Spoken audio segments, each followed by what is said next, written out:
Okay, so coding challenge tayo dito. So ito yung last kong ginawa. And sabi ko ito yung co-code nyo muna. Ano? So yan, code nyo. And sagutan na natin siya. Okay.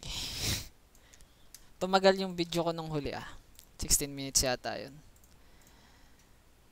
Parang sinolve ko siya ng mga 9 minutes yung ito. Medyo mahirap ka tong medyo mahirap kasi tong pabaliktad na to. So ito madali lang. So dahil apat siya, apat na rows, apat yung range mo dun sa outer loop. So for I in range 4, and it's a trial and error. Trial and error. So for I in range, and ipiprint mo, ay madali na pala to. Kasi ipiprint mo kung pang ilang row siya. So pwede mong iganto na lang siya, 4 and 5. Magsisimula ka sa 4, magtatapos ka sa 4. Hindi kasama yung 5. So 1, 2, 3, 4. And for I in range I. Hindi.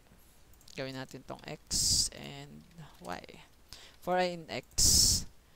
For I in range, ibig sabihin, magluloop to based dito sa X na to. And yung X mo sa una ay 1. So, uulit lang to ng isang beses.